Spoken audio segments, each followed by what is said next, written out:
ব্যাপার, আপনার কি রাতে ঘুম হয়নি? সারা রাত কি মাছ মেরে কাটিয়েছেন? বাসের মধ্যে ঘুমিয়ে ঘুমিয়ে গায়ের পরে পড়ছেন। একটু ঘুম হয়নি রাত্রে, ওই জলসায় গিয়েছিলাম তো, সেজন্য রাত্রে ঘুম কম হয়েছে ভাই, কিছু মনে করো না। জলসা? সে আবার কি? কেমন নতুন শব্দ শুনলাম। জলসা আবার জানো না? এটা হলো আমাদের ইসলামিক ধর্মীয় সভা, যেখানে কোরআন ও হাদিসের উপরে কথা রাখা হয়, বক্তব্য দেওয়া হয়। কোরআন? সেই কোরআন যে কোরআন 1400 বছর থেকে শুনে শুনে আসছি। বিজ্ঞানের যুগ, প্রতিটি জিনিস পরিবর্তন হচ্ছে, চেঞ্জ হচ্ছে। আগে আমরা ছোট থেকে স্কুলে যেতাম পাশে ব্যাগ নিয়ে, এখনো যাচ্ছে পিছনে ব্যাগ নিয়ে। আগে দিদিমণি বলা হতো, এখন ম্যাডাম বলছে। আগে মাস্টার বলতো, এখন স্যার বলছে। প্রতিটি জিনিস পদে পদে চেঞ্জ হচ্ছে। আপনাদের কোরআন শব্দটা চেঞ্জ হচ্ছে না? বেশ ভালোই কথা বলেছ। আচ্ছা, আমি এখন একটা প্রশ্ন করি তোমাকে। তোমার বিবাহ হয়েছে? অবশ্যই। আচ্ছা, ছেলে মেয়ে কটা আছে? আমার দুই ছেলে 2 মেয়ে। বড় ছেলে কি বলে ডাকে? ছেলে পিতার কি বলবে? ড্যাড, আব্বা। মেজ ছেলে আপনাকে কি বলে ডাকে? আশ্চর্য, মানুষের সঙ্গে কথা বলছি তো। আমি জানতাম যে হয়তো এই বড় জামা পরে থাকা, কোট পরে থাকা, এই মাথায় টুপি টাবা পরে থাকেন, এর ভিতরে কোনো বুদ্ধি শুদ্ধি আছে। দেখছি তাও নেই। ছেলে বাপের কি বলবে? আব্বা আব্বা আব্বা ছাড়া আর কি বলবে? আচ্ছা, মেয়েরা কি বলে ডাকে? আমি কি পাগলের সঙ্গে কথা বলছি? আপনার মাথায় কিছু সত্যি তো কিছু নেই। মেয়ে বাপের কি বলবে? আব্বা বলবে, আব্বুজি বলবে, ড্যাড বলবে, বাবা বলবে, এছাড়া কি বলবে? আচ্ছা, এবার বলুন, এই আব্বা, বাবা বা ড্যাড, এটা সেই বাপ আদম থেকে শুনে আসছে। আজকের মডার্ন যুগ, বিজ্ঞানের যুগ, এই শব্দগুলো একটু পাল্টে পাল্টে বললে মনে হয় ভালো হয়। কেননা যেহেতু কোরআনকে বলা হচ্ছে পুরাতন, আজকের নতুন যুগে নতুন কিছু নিয়ে আলোচনা করা দরকার, নতুন কিছু বলা দরকার। কোরআন কোনোদিন পুরাতন হয় না। কোরআন সর্বদাই একটা মানবতার জন্য, একটা মানুষের ঠিকঠাকভাবে চলার জন্য কোরআন একটা বিধান, কোরআন একটা কিতাব, আল্লাহ পাকের দেওয়া। সুতরাং কোরআন কোনোদিন পুরাতন হবে না, চিরদিন নতুন থেকে যায়। সুতরাং যদি আপনার বড় ছেলে বলে আব্বা, মেজ ছেলে বলে বোনাই, ছোট ছেলে আরও কিছু বলে ডাকে, মনে হয় ভালো হতো। কি আশ্চর্য, মানুষের সঙ্গে কথা বললাম। আপনি তো খুব যুক্তি দিয়ে সুন্দর করে বোঝাচ্ছেন।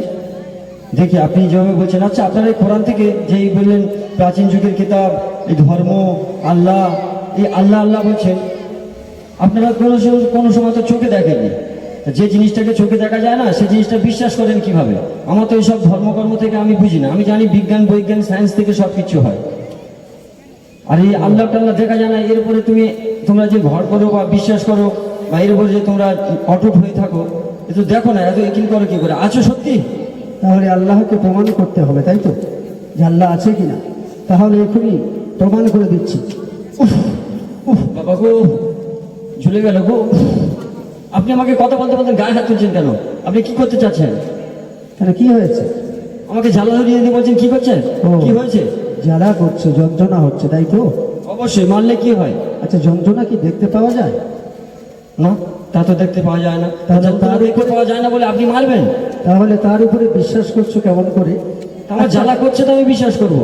জ্বালা হচ্ছে তো এটা শিওর। আমি হচ্ছে তো আমি বুঝতে পারবো না আমার জ্বালা হচ্ছে। জ্বালাকে কিন্তু দেখা যায় না, কিন্তু বিশ্বাস করা যায়। আচ্ছা, আরো বলি আমি, হাওয়াকে দেখা যায়, বাতাস, অক্সিজেন দেখা যায়, বলো দেখা যায়? না না। আছে বলে বিশ্বাস হয়। অবশ্যই অবশ্যই মানতে হয় যে বাতাস আছে, হাওয়া আছে, কিন্তু চোখে দেখা যায় না। এই যে কারেন্ট, বিদ্যুৎ, যার কারণে যার মাধ্যমে আজকের মাইকে আওয়াজ হচ্ছে, এই লাইটগুলো জ্বলছে, এই বিদ্যুৎ বা কারেন্ট, এটাকে কি দেখা যায়? দেখা যায় না। ইঙ্গিত যেগুলো কারেন্ট আছে বলেই আলো জ্বলছে, এগুলো অতি সত্য এবং বাস্তব, যেটাকে আমরা বিশ্বাস করি। কিন্তু আল্লাহ আছেন, আল্লাহকে দেখতে পাই না, আল্লাহর আকার কেমন, এর উপরে নাস্তিকেরা কিন্তু বহু প্রশ্ন করে থাকে। কিন্তু শুনে রাখুন, অবশ্যই আল্লাহ আছে। এ সব কিছু যেগুলো আমরা চোখে দেখতে পাই না সেগুলোর উপরে যেমন আমাদের বিশ্বাস আছে, একটা বিশ্ব চলছে, পৃথিবী চলছে, তার একজন কর্তা থাকবে না, সৃষ্টিকর্তা হবে না, এটা কোনোদিন হবে না। আমাদের মানসিক শক্তি, বিবেক বুদ্ধি যা দিয়েছেন আমাদের স্রষ্টা, সেই বিবেক বুদ্ধি দিয়ে আমাদেরকে বুঝতে হয় যে আল্লাহ বলে একজন আমাদের স্রষ্টা আছে। আচ্ছা বাবু, আপনারা তো কথা বলছেন, খুব সুন্দর যুক্তি দিয়ে মুক্তি পেয়ে যাচ্ছেন, তা আমি দেখব যে আপনার ভিতরে কত যুক্তি দিতে পারেন। আপনি যত চালাকি করে যুক্তি দেন না কেন, আপনি সঠিক যুক্তি মতো দিয়ে আমাকে বুঝিয়ে যেতে পারবেন না। বেশ, কি বলতে চাও বলো। দেখুন, আপনি যে বলছেন যে আল্লাহ সব কিছু দিয়েছে, কত কত কথা বলে গেলেন, এত কথা আমাদের মনে থাকার বিষয় নয়। তো আমি যেটা জানি বা যে নিয়ে আমরা একটু সমালোচনাগুলো বেশি করি, আপনারা বলেন এই মানুষ মারা গেল, ডেড বডি হওয়ার পরে তাকে নিয়ে একটা সৎকার করলেন, মাটি খুলে কবর দেন বলেন। ওই কবরের ভিতরে শোনা যায়, বহু মানুষের মুখ সঙ্গে চলাফেরা করা হয়, তো কবরের ভিতরে শোনা যাচ্ছে যে ওর ভিতরে বড় বড় সাপ আসবে, বিশাল একটা কিছু হবে, দুজক হবে, আগুনের জায়গা হবে, এত বড় সাপ আসবে, একবার ছবল মারবে 70 ফুটের মাটির ভিতরে চলে যাবে, আবার সেখান থেকে টেনে তোলা হবে। এই কবরটা কেমন কবর? এ কি কবর মানে কি বলতে চাইছেন? একটা মানুষকে ওখানে দাহ করা হলো, সেখানে পচে শেষ হয়ে যাবে, তার ভিতরে অত কিছু হচ্ছে, ওটা কবর না ইডেন গার্ডের মাঠ? আর 3 হাত 3.5 হাত জায়গার ভিতরে আপনি এত কিছু হচ্ছে কি করে? 70 গজ আসছে কি করে? ওই তো 3.5 হাত জায়গা, ওর ভিতরে এত কিছু আসে যায় কি করে? এটা ঠিক বুঝে আসছে না, কিন্তু এখন বিজ্ঞানের যুগ, আমাদের বোঝাটা অনেক সহজ। আপনার বাড়িতে টিভি আছে? আছে তো? অবশ্যই আছে। আচ্ছা, ওই 14 ইঞ্চি, 16 ইঞ্চি, 20 ইঞ্চি, 22 ইঞ্চি যে টেলিভিশন বা টিভি বলি, তার ভিতরে আপনি তো সব কিছু দেখেন। ইডেন গার্ডেনের মাঠে খেলা হয়, তাও দেখেন। হ্যাঁ দেখি তো, আমি আমার ফ্যামিলি সহ সবাই মিলে একত্রিত বসে দেখি। সমুদ্র, মহাসমুদ্র, আরো অনেক কিছু যা সারা পৃথিবীতে রয়েছে, সব কিছু দেখা যায়। 14 ইঞ্চি টিভির ভেতরে যদি এত বড় বড় পাহাড়, সমুদ্র, ইডেন গার্ডেনের মাঠ যদি প্রবেশ করতে পারে, 3 হাত কবরের ভিতরে এত বড় বড় সাপ কিভাবে প্রবেশ করবে? এটা আশ্চর্যের বিষয় কি আছে? বাহ, আপনি তো খুব সুন্দর যুক্তি দিয়ে মুক্তি পেয়ে যাচ্ছেন। আচ্ছা, আপনার যে এই মুসলিম ধর্মে, দেখবো আপনি কতক্ষণ যুক্তি দিতে পারেন। আপনাদের মুসলিম ধর্মের বা এই যে ধর্ম কথা বলছেন সর্ববিষয়, মুসলিম ধর্মের ভিতরে একটা পুরুষ 1, 2, 3, 4 পর্যন্ত বিবাহ করতে পারে। এটা একটা পুরুষের দিকে একত্রিতভাবে একটা পুরুষের দিকে ঠেলে দেওয়া হলো, তার বাড়িয়ে দেওয়া হলো। আর একটা নারীর জন্য 1-এর অধিক বিয়ে করা যাবে না। এটা কেমন কথা? এটা মেনে নেওয়া যায়? এই সিস্টেম, এই তরিকা আল্লাহ পাক আমাদেরকে দিয়েছেন। না না, আপনার সিস্টেম দাঁড়ান। আপনি বলছেন যে সিস্টেম তরিকা দিয়েছে, কিন্তু দেখুন একটা নারী পুরুষ এখন সমান অধিকার, সে জায়গায় একটা নারীর একটাই বিয়ে করে থাকবে, আর একটা সিস্টেম একটা পুরুষ 1, 2, 3, 4 করে 4টে বিয়ে করে চলে যাবে, কিভাবে হয়? এটা হলো আল্লাহ পাকের নিয়ম বা নীতি বা বিধান আমাদেরকে দিয়েছেন। একদিকে নারীকে বানিয়েছেন, আর একদিকে পুরুষকে বানিয়েছেন। আজকের একজন পুরুষ প্রয়োজন অনুসারে 1-এর অধিক বিবাহ করতে পারে, 4টে পর্যন্ত স্ত্রী রাখতে পারে প্রয়োজনের খাতিরে।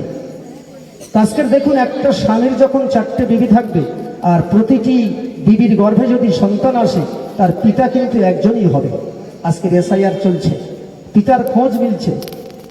পিতাকে বৃদ্ধাশ্রমে রেখে এসেছিল, কিন্তু আজকের তার খুঁজে আনতে হচ্ছে, প্রয়োজন আছে। কিন্তু আপনি বলুন, একটা মেয়ে যদি তার 4টে স্বামী থাকে, আর তার গর্ভে যদি একটা বিকলাঙ্গ সন্তান আসে, যে তার ঘোড়ার মতো একটা লেজ আছে, হাতির মতো সুর আছে, এখন এই রকম একটা বিকলাঙ্গ সন্তান যদি হয়, 4টে স্বামী, একটা মা, ওই সন্তানের বাবা কে হবে বলতে পারবেন? আজকের একটা স্বামীকে যদি বলা হয় আপনার ঔরসে এই সন্তান এসছে, সে বলবে না না, আমি এত হ্যান্ডসাম, আর আমার ঔরসে এইরকম ছেলে হবে, কখনো হবে না। আর একজন স্বামীকে যদি বলা হয়, সেও অস্বীকার করবে। আর একজন স্বামীকে যদি বলা হয়, সেও অস্বীকার করবে। সুতরাং 4 জন যদি পিতা হয়, 4 জন যদি স্বামী হয়, আর একজন যদি বিবি হয়, তার ঔরসে যত সন্তান আসবে, তাদের পিতৃ পরিচয় পাবে না, তাদের পিতা কে সেটা আমাদের জানা যাবে না। আর এখন যে সমস্যা চলছে, পিতার পরিচয় যদি না হয়, তাহলে বড় সমস্যা দেখা দেবে। তাই আমাদের শরীয়ত হলো এটাই, যে একজন স্বামী 4টে বিবাহ করতে পারে প্রয়োজনের খাতিরে, এমনি নয়। কিন্তু একটা স্ত্রী 4 জন স্বামী রাখতে পারবে না। আরো বহু উদাহরণ আছে, অল্প সময় তাই আমি বললাম না। না, আপনি যুক্তি দিয়ে যাচ্ছেন, সত্যি আপনার মধ্যে অনেক জ্ঞান রয়েছে, যেগুলো আমরা দূর থেকে, আমি বিশেষ করে আমি দূর থেকে দেখে মনে করতাম ওই বড় জামাওয়ালা মুখে দাড়িওয়ালা আর ওই মাথায় টুপি পরা লোকগুলো আদবি সেই পুরনো যুগের মানুষের মতন ওরকম একটা ওদের ভিতরে কোনো রকম সায়েন্সের বা তর্কযুক্তির জ্ঞান নেই, আপনি অনেক জ্ঞানের পারদর্শী। তা আমি আরও একটা প্রশ্ন করতে চাই আপনাকে, যদি প্রশ্নের উত্তরটা আপনি কীভাবে দেন।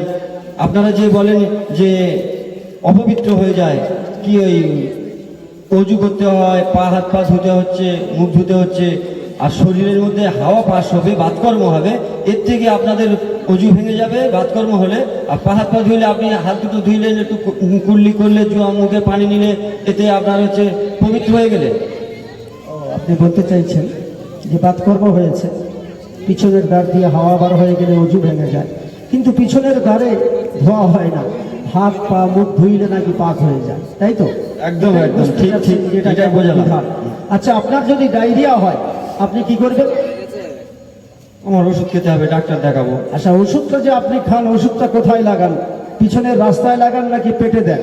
না, আমি ওষুধ মুখে দিয়ে পানি দিয়ে। আপনার ডায়রিয়া হয়েছে, পায়খানা হচ্ছে, মাথায় যন্ত্রণা হচ্ছে, কিন্তু আপনি ট্যাবলেট নিয়ে পেটের মধ্যে দিলেন, অথচ আপনার পায়খানাটা সেরে গেল।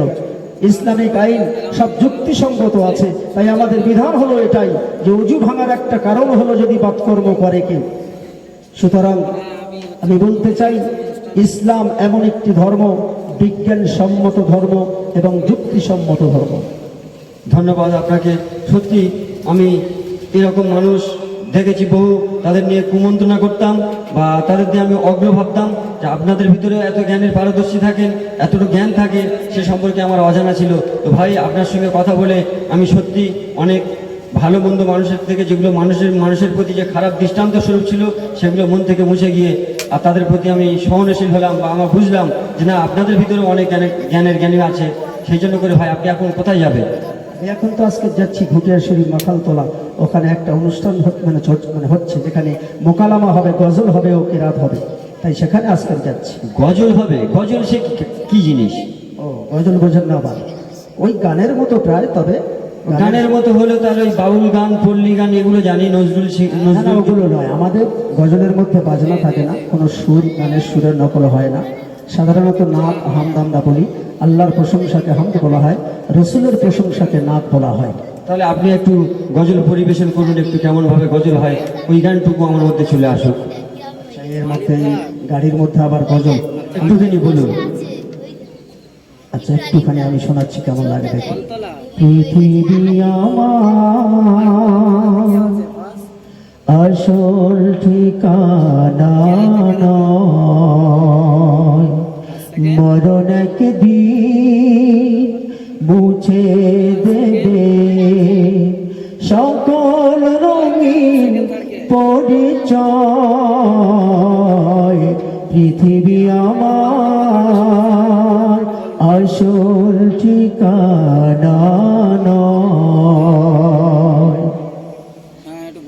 মিছে এই মানুষের বন্ধন, মিছে মায়া স্নেহ প্রীতি ক্রন্দন, মিছে এই মানুষের বন্ধন, মিছে মায়া স্নেহ প্রীতি ক্রন্দন, মিছে এই দুদিনের, মিছে এই জীবনের দুদিনের অভিনয়, মিছে এই জয় আর পরাজয়। পৃথিবী আমার আসল ঠিকানা নয়। খোদা হাফেজ। এখানেই আমাদের মোকালামা শেষ করলাম।